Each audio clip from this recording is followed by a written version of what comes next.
Le PDCI-RDA, sous l'impulsion et le leadership de son Excellence Henri Konan Bédié, président du parti, a impulsé une dynamique nouvelle en vue de préparer la reconquête du pouvoir d'État en 2025.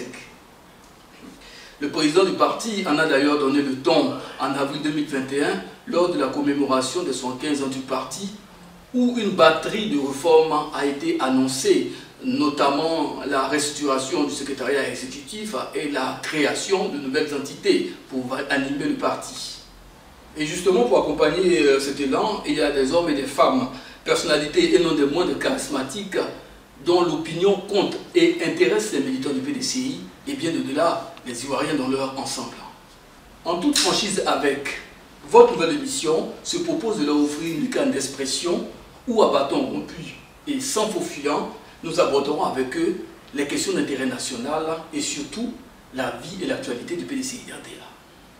Téléspectatrices et téléspectateurs de PDCI TV, bonjour. Pour ce premier numéro de En toute franchise avec, je ne serai pas seul, je suis accompagné de Martinienne Nguessan, journaliste et présentatrice à PDCI TV. Bonjour Martinienne.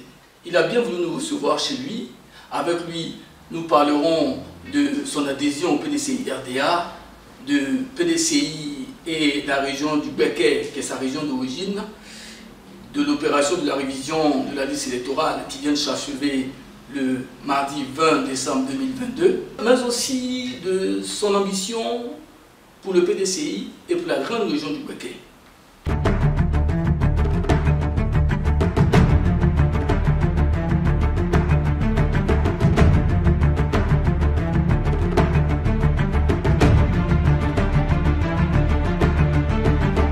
Notre invité, vous l'avez bien sûr deviné pour certains, c'est bien sûr M. le ministre Niamey Konan, ex-DG des douanes et député de Botro. Monsieur le ministre, bonjour. Bonjour. Mais avant tout propos, suivons ensemble ce petit élément. Niamey Konan est un homme politique ivoirien né le 9 décembre 1953 à Toumoudi. Il est originaire de la région du Béquet, précisément du département de Botro, dont il est le député. Révélé aux Ivoiriens lors d'un appel à candidature lancé par le gouvernement du président Laurent Gbagbo en 2001 pour la direction des régies financières, douanes, impôts et trésors, Niamey Konan est nommé DG des douanes ivoiriennes. Au sein des douanes ivoiriennes, notre informaticien de formation a gravi tous les échelons. Il est aujourd'hui général des douanes. Plusieurs fois ministre de 2012 à 2016, ce technocrate chevronné à qui l'on doit plusieurs des réformes importantes qui ont impacté significativement l'administration ivoirienne a fait de la lutte contre la fraude et la corruption son cheval de bataille. Député de Botro depuis 2016, l'honorable Niamey Konan est également fondateur de partis politiques. D'abord l'Union pour la Côte d'Ivoire, UPCI, puis la Nouvelle Côte d'Ivoire, NCI. L'honorable Niamey Konan a, depuis le 4 novembre 2022, posé ses valises au PDCI-RDA pour se mettre à la disposition du président Henri Konan Bédié afin d'accompagner le parti dans sa reconquête du pouvoir d'État. Martinienne Nguessan et Mayol Kwasi, l'invité est à vous. Monsieur le ministre Niamey Konan, comme nous venons de voir dans l'élément, le ministre Niamey Konan, c'est tout un parcours. Aujourd'hui, est-ce que vous considérez ou vous définissez comme un technocrate ou un politicien? Non, plutôt comme un patriote.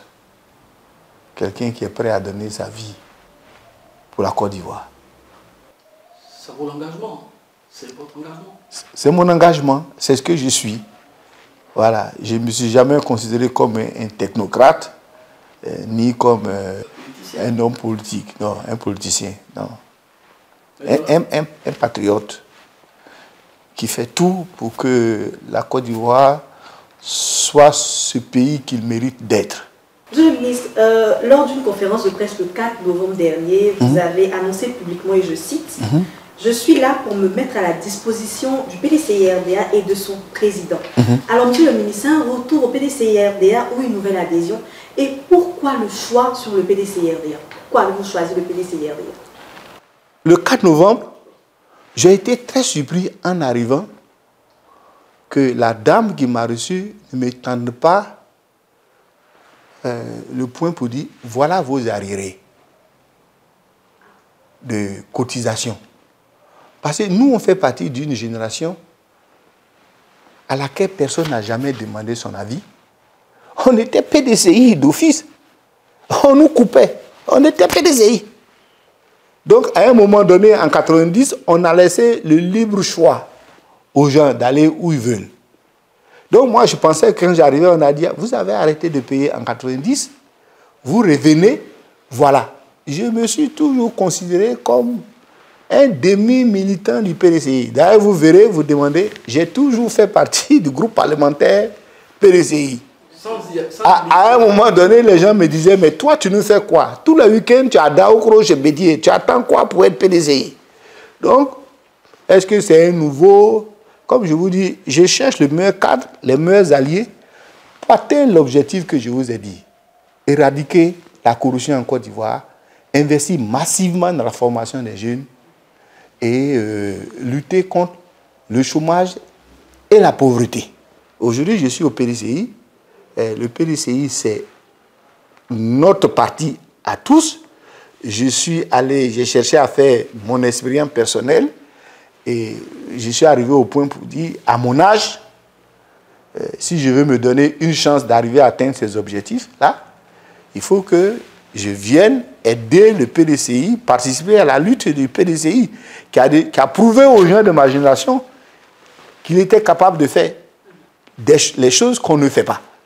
Mais justement, ce retour dont parle Martinienne, je crois savoir que vous le disiez aussi le 4 novembre, justement, à cette cérémonie improvisée de votre adhésion au parti, oui. Que ça se fait, ce retour-là se fait sans contrepartie. Et là, Oui. vous insistiez là-dessus. Oui. Pourquoi cette insistance? Non, parce que je n'ai pas négocié.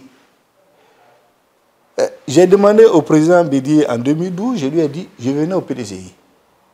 Je n'ai pas eu de réponse. Il m'a dit, attendez, je n'ai pas eu de réponse. Donc, un matin, j'ai dit, ben, ce PDCI nous appartient tous. Peut-être qu'il a été choqué que je vienne l'informer. Donc, je vais aller prendre ma carte. Et puis, je rentre chez moi me coucher. Les gens me disent, tu ne peux pas faire ça. Il faut que tu ailles saluer le président Bédier quand tu as pris ta carte. C'est comme ça que j'ai été chez le président Bédier. Ma carte, j'ai PDCI. Personne ne peut m'enlever ça. C'est fini ça. Alors, monsieur le ministre, militant du PDCI-RDA, on dira, vous choisissez Bouaké comme terrain politique. Peut-on considérer ce choix comme un challenge ou un défi quand on connaît l'enjeu que représente la grande région du Béquet pour le parti? Vous avez tout dit. Vous avez tout dit. C'est un défi, c'est un challenge. Pour moi, c'est vraiment aller chercher la mairie. Ah, vous l'affirmez tout de go. La mairie qui vous intéresse. Parce que le RHDP qui veut reconfigurer le Béquet n'a rien eu d'autre jusqu'à présent que la mairie. Ils ont quelques postes de députés à Bouaké. Donc, si tu veux, ils n'ont jamais rien eu d'autre que Bouaké. Le reste, c'est des gens qui gagnent le PDCI le dimanche et qui deviennent RHDP le lendemain matin. Si on veut parler d'eux, il faudra 2 émissions. Bon, donc, c'est des gens comme ça.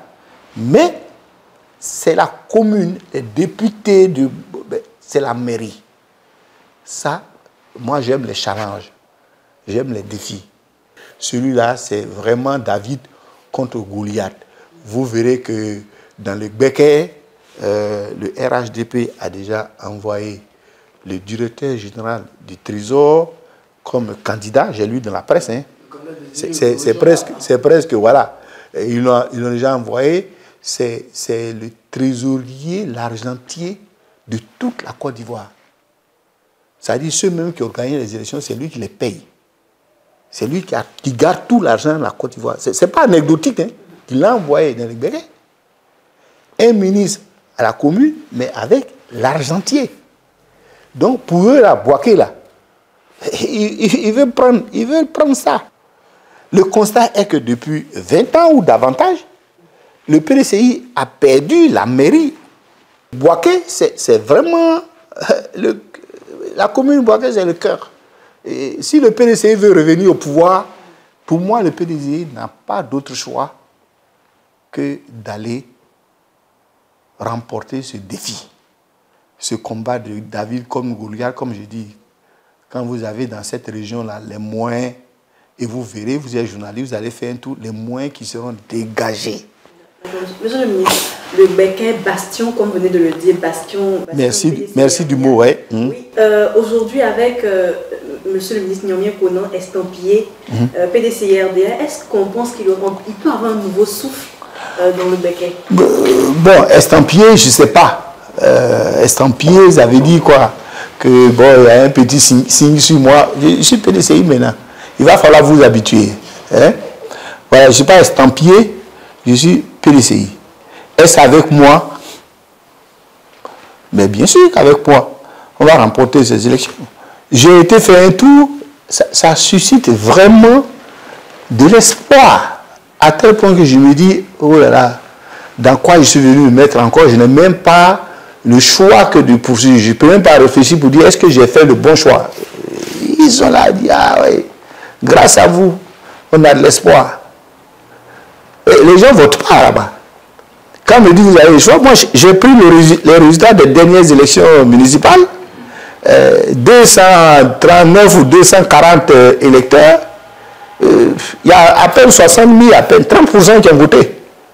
Ceux qui sont allés voter, moi, d'après moi, ce sont les militants, les électeurs du PDCI. Ils se sont dit, c'est pas la peine, c'est perdu d'avance. Donc, c'est à ceux-là qu'il faut aller parler. Alors, donc Niamey Konan, présent sur le terrain, qui suscite l'engouement et l'espoir, comme le dit-il bien. Alors, ma question est de savoir, ce Niamey Konan se définit-il comme un homme de mission ou de devoir, là, dans le Béquet où on part? Oh, tout ça, bon, c'est mission, un homme de mission, un homme de devoir, je sais pas. C'est à vous de définir ça. Moi, je veux me mettre à la disposition des militants du PDCI, des militants du PDCI du Béquet, pour remporter une victoire qu'ils attendent depuis 20 ans. Est-ce que c'est une mission? Je pense. Est-ce que c'est un devoir? Je crois aussi, mais restons modestes. D'accord. Alors, monsieur le ministre, on va aborder un autre point, l'avis du PDCI-RDA. Vous êtes militant du PDCI-RDA, nous le savons. Alors, quelle analyse vous faites de la situation politique actuellement au sein du parti? Vous dites, vous avez adhéré une nouvelle adhésion le 4 novembre et vous me voyez le 21 décembre en train de faire ce diagnostic-là au sein. C'est un peu prétentieux. Ce que je peux vous dire, c'est que le PDCI a perdu le pouvoir depuis 1999. Donc, il court derrière ce pouvoir depuis plus de 20 ans. Ça, c'est un constat. Je pense qu'au PDCI, il y a beaucoup de gens qui ne sont pas encore réveillés de ce traumatisme. Ils pensent toujours qu'ils sont au pouvoir. Et il faut, pour moi, il faut que le PDCI montre clairement, exprime clairement sa volonté, son intention de reprendre ce pouvoir-là. La seule chose dont le PDCI, la seule personne dont le PDCI a besoin, c'est le PDCI lui-même. Donc, il faut que le PDCI arrive à se convaincre qu'il n'a pas besoin, il est le seul parti en Côte d'Ivoire qui n'a pas, le seul, j'assume encore qu'il n'a besoin d'aucune alliance. Sur quelle base? Et il faut qu'à la tête du PCC, il faut qu'on ait des gens qui sont trempés, ils sont convaincus par cette réalité. J'ai l'impression, j'assume qu'il y a des gens qui continuent de rêver d'un confort, de la belle vie, et tous ces trucs-là. Ils n'arrivent pas à se dire on a perdu le pouvoir, il va falloir manger son pain sec ou quelque chose. Ils n'arrivent pas à s'en défaire. Donc ils sont sous contrôle. Il faut choisir. Moi, je ne les juge pas. Je ne les juge pas. Je ne dis pas pourquoi ils font ça, c'est mauvais. Mais ce que je dis, c'est que ce genre de personnes à la tête du PDCI, ça réduit les chances du PDCI d'aller à la victoire. Vous comprenez? C'est tout ce que j'ai dit. Et vous parlez de gagner, le PDCI gagner en 2025. Mais gagner les élections générales et proches à venir passe aussi par la présence des militants sur le listing électoral. Alors, depuis le 19 novembre, date à laquelle l'opération de la révision de la liste électorale a débuté, pour s'achever le 20 décembre dernier, Monsieur le ministre, au niveau du Béquet, vous à votre niveau, quelle a été votre implication? Comment vous jugez d'abord ce processus qui vient de s'achever et quelle a été votre implication pour le succès et la réussite de l'opération dans votre région? Je ne m'attendais pas à grand chose. C'était un échec. Avant que je n'aille à Boaké pour vérifier comment je savais qu'on ne pouvait pas faire autre chose qu'échouer. On nous a dit qu'on attendait entre 3 et 4 millions de nouveaux inscrits. Je ne sais pas si vous avez entendu ce chiffre-là. On a parlé des nouveaux majeurs. Nouveaux majeurs. Bon. Les nouveaux majeurs, je ne sais pas combien on attendait, mais pour moi, pour signer un certificat de nationalité, ça doit prendre un certain temps. Parce que j'ai déjà signé des papiers. Voilà. Tu prends ton bic, tu signes, tu mets un cachet. Ça se calcule en secondes. Et puis, il faut qu'il y ait une secrétaire qui ait tapé. Ce processus, avec le nombre de juges, dans le temps imparti, ça pouvait donner combien? Moi, je savais qu'on n'allait jamais atteindre les objectifs parce que j'ai fait un peu de maths. Je savais qu'on ne pouvait pas atteindre les objectifs. J'ai dit, on attend 10 000 personnes. Si vous attendez 10 000 personnes, que vous avez 10 juges qui ne sont pas capables de signer les 10 000 certificats de nationalité dans le temps imparti, vous n'avez pas besoin d'attendre la fin pour savoir qu'on va échouer. Mais il y a plus grave que ça. Il y a plus grave que ça. Est-ce que vous savez? Oui.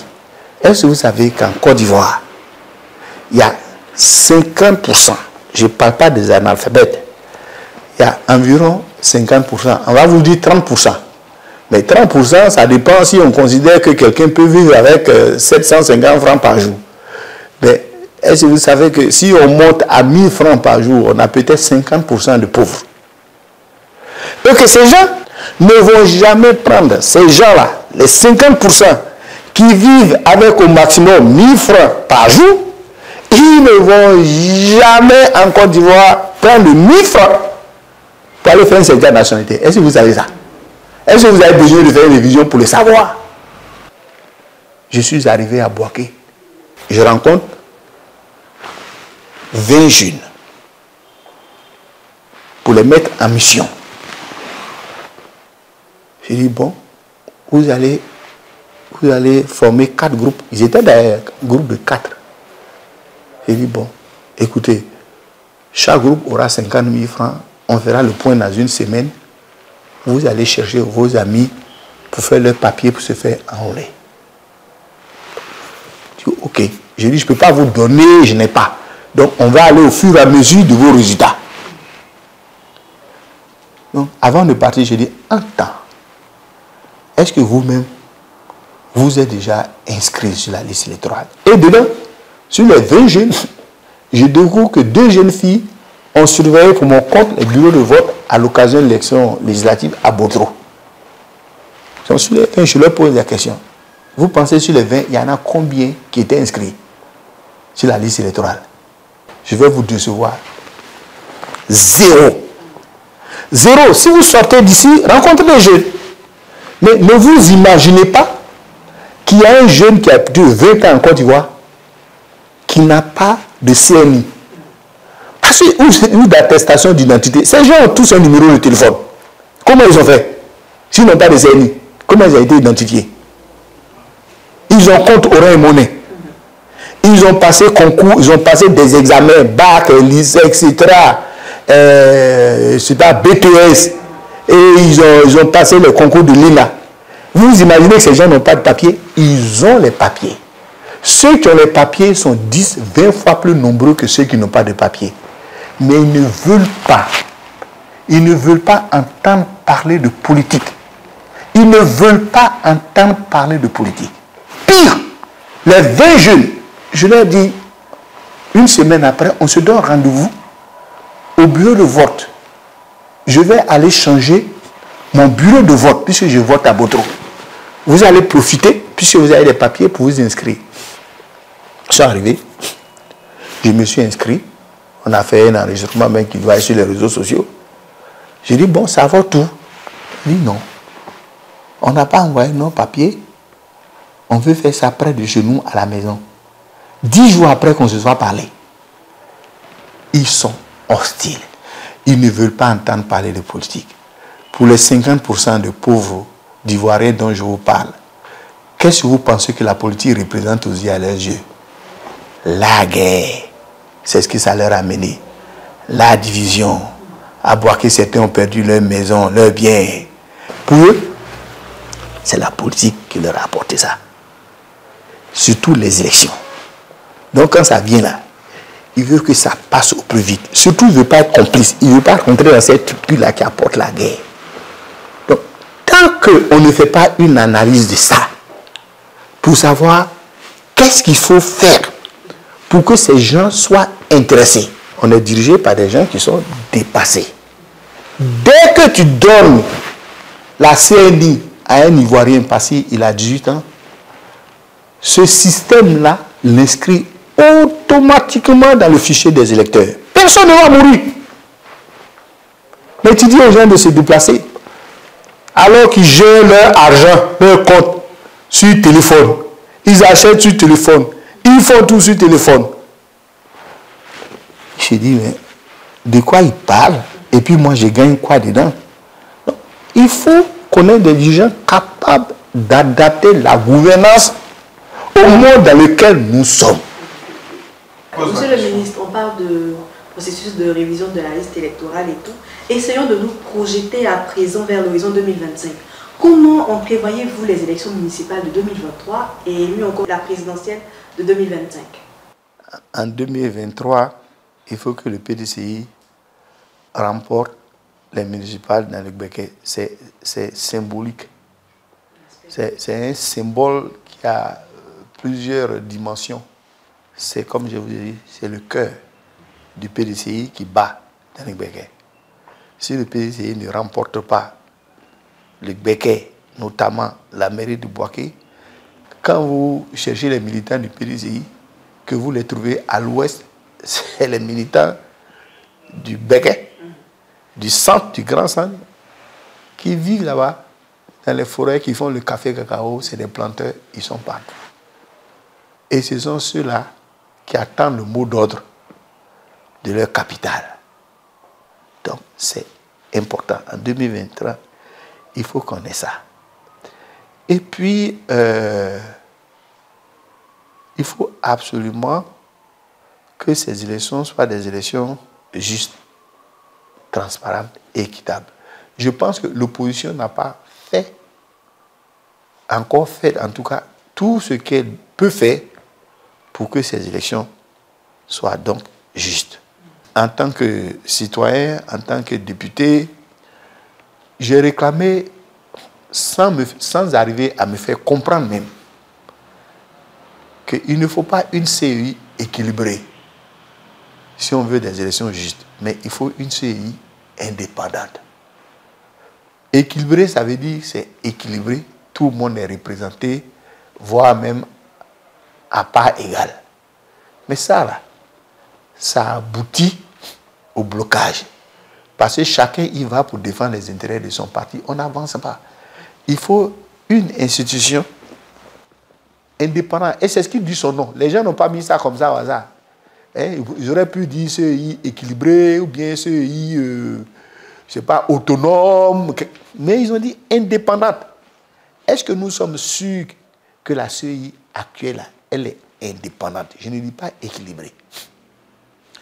J'ai constaté que même les grands partis, ils vont pour regarder s'ils sont représentés. Combien de vice-présidents on a?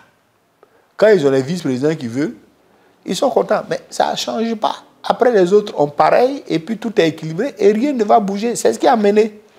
2010, on a déchiré. Parce que chacun tenait un bout. Tout le monde était équilibré. On tenait, on tirait, et puis c'est déchiré. Il faut quelque chose d'indépendant. Donc, il faut que l'opposition prenne ses responsabilités. Je ne demande pas à l'opposition de faire la guerre, mais de dénoncer quand il faut dénoncer. De sortir dans la logique d'alliance, de paix, d'alliance. Est-ce qu'on peut finalement, on va se mettre ensemble, partager le pouvoir? Est-ce que si on est trop opposés, ceux qui ont des sociétés on va payer la dette de leur société. On peut être des amis et ne pas être d'accord. C'est ça, s'opposer. S'opposer, là, ça ne veut pas dire faire la guerre ou bien être contre la paix. C'est ça. Pour moi, c'est ça que l'opposition ne fait pas suffisamment. Est-ce que l'opposition peut faire ça? Quand vous dites ça, quand on sait que toutes les actions entreprises par cette opposition, on voit par exemple le cas de Puchéric Balé qui, parce qu'elle a dénoncé la cherté de la vie, s'est retrouvée derrière les barreaux, ou encore des cas de GPS qui sont aujourd'hui en prison. Et au PDCI, on a eu l'arrestation du président de la PDCI, Valentin Kouassi, dans le temps. Donc, toute cette machine de répression ne favorise-t-elle pas cette atmosphère de méfiance, de peur? Oui, mais si vous avez peur, personne ne va vous accompagner. La population a besoin d'avoir des dirigeants politiques qui n'ont pas peur. Parce qu'il y en a, ils sont nombreux qui n'ont pas peur. Mais s'ils ont le sentiment qu'on est contrôlé, qu'on a peur et qu'on arrête parce qu'on n'a pas de résultats, mais il faut continuer. Tu n'as pas le choix de la politique. En ce moment, à un moment, il faut arrêter la politique. Mais tu dis que tu es encore dedans. Tu dis que tu es président de parti politique d'opposition. Tu dis que tu es secrétaire général du parti politique d'opposition. Tu dis que tu es vice-président. Tu dis que tu es président des jeunes. Et puis, à un moment donné, tu arrives au constat, non, Balé, on a essayé en prison, les gens en parlent, ils sont en exil, ils ne peuvent pas rentrer, donc je ne vois pas à quoi ça sert. Mais démissionne. Parce que tu n'as pas d'autre choix de continuer jusqu'à ce que tu aies des résultats. En 2023, le PDCI, moi, ma conviction, c'est que j'ai même dit que quand je prenais ma carte, que le PDCI ne va plus jamais perdre l'élection. Mais la condition, c'est que le PDCI veuille. Bon. Actuellement, on voit bien que surtout dans les grandes communes, le pouvoir a désigné déjà ses candidats. Le PDCI, pas encore. Qu'est-ce que tu veux? Niamey Kona, qui veut être candidat à la mairie, qui ne sait pas quand est-ce que le PDCI va l'investir, va le choisir officiellement. Imaginez jusqu'à quel niveau de sacrifice je peux aller, tout en sachant que ce n'est pas moi qui décide, qu'on peut ne pas me choisir. Jusqu'à quel niveau? Il y a un moment où j'appuie un peu sur le frein parce que j'ai dit, mais tu n'es pas encore choisi. Tu ne peux pas aller au-delà. Bon. Tu arrives à Boaké. J'ai dit, c'est sans condition. Mais j'arrive à Boaké. Candidat. J'ai dit, je suis candidat. Mais je suis juste membre militant d'une section, d'une délégation. C'est-à-dire que hiérarchiquement, même à Boaké, ce n'est pas moi qui décide. Je suis ni vice-président, ni délégué, ni rien. Vous êtes simplement militant de base. Je n'ai besoin de rien. Mais si vous voulez que quelqu'un porte votre flambeau, vous êtes obligé de lui donner les attributs institutionnels pour qu'il ait l'autorité, ne serait-ce que ça, pour atteindre cet objectif. Donc, on ne sait pas. Moi, on m'a dit, ah oui, mais le pouvoir, si on désigne maintenant nos candidats, le pouvoir a tellement de moyens que si on les désigne trop tôt, ils vont les prendre. Vous n'êtes pas d'accord? Ils vont les acheter. Merci beaucoup. Vous avez entendu ça? Voilà. Mais oui, je ne sais pas si je suis d'avis, mais dites-moi, est-ce que ce n'est pas mieux que le pouvoir les achète maintenant, qu'il les achète le lundi matin, quand ils sont déjà élus? Est-ce que ce n'est pas mieux? Bon. Hein? Je ne sais pas si j'ai raison, mais moi je pense qu'il faut les désigner. Il faut les désigner. Et puis, bon, si on les achète, on a le temps de les remplacer. Mais tu attends qu'ils soient élus, et ils seront élus parce qu'ils vont faire campagne avec une photo qu'ils ont prise avec Bédier. Dis, ah, voilà, non seulement je suis PDCI, mais je vais chez Bédier, je mange avec lui, je suis à table quand je veux. Il a toute cette photo. Mieux vaut les désigner, surtout l'adversaire est déjà désigné. Il faut être déterminé. Monsieur le ministre, justement, face à ce sentiment de découragement, de désespoir qui s'installe, charge un peu plus au cœur des militaires du PDCI-RDA, que faut-il donc, à votre avis, pour un PDCI victorieux, conquérant? Quelle est votre recette? Ça veut dire qu'il faut que le PDCI fasse ce qu'il doit faire pour gagner. Il faut qu'il y croie et puis il faut qu'il fasse Ce qu'il fasse.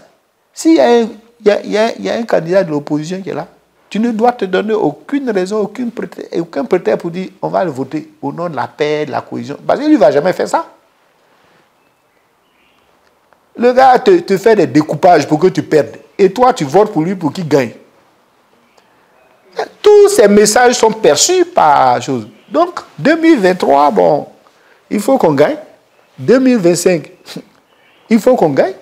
Mais 2025, Ouattara est presque officiellement candidat. Presque. Tout ce qui se fait, c'est pour lui. Mais nous, on ne connaît pas nos candidats au PDCI. Donc, on a un problème. Même si on a un candidat qui ne sera pas le candidat. Mais il faut qu'on ait un candidat. On peut le changer. Tant qu'on peut le changer, on peut en avoir un. On peut même en avoir plusieurs pour s'aimer, pour que s'ils attaquent un, ils ne puissent pas l'attaquer parce qu'ils se disent, mais qui on va attaquer? Apparemment, ils ont plusieurs. Mais il faut qu'il y ait déjà. La nature a horreur du vide. Sinon, le PDC peut gagner. 100 personnes. Je crois que c'est sur cette conviction-là que nous allons clôturer notre émission, tout en espérant, bien sûr, que cette prière-là que vous avez dite se réalise pour le bonheur du PDCI-APA. Oui. Monsieur le ministre, vous avez un dernier mot à l'endroit des militants? Oui, je leur souhaite bonne, heureuse année 2023. 2022 n'a pas été facile pour tout le monde. Nous espérons 2023 plus prospère, beaucoup de santé, de prospérité, et surtout qu'en 2023, que sans équivoque, le PDCI-RDA remporte les élections municipales, est la majorité et surtout est boaké. Une belle fin d'émission. Monsieur le ministre, nous vous disons merci. Téléspectatrices et téléspectateurs de PDCI TV, nous espérons que vous avez eu plaisir à suivre cette émission et à découvrir, sinon redécouvrir notre invité, son engagement, ses convictions et son espoir pour le retour du PDCI au pouvoir d'État en 2025. Sur ce, nous vous disons merci et à bientôt dans un prochain numéro.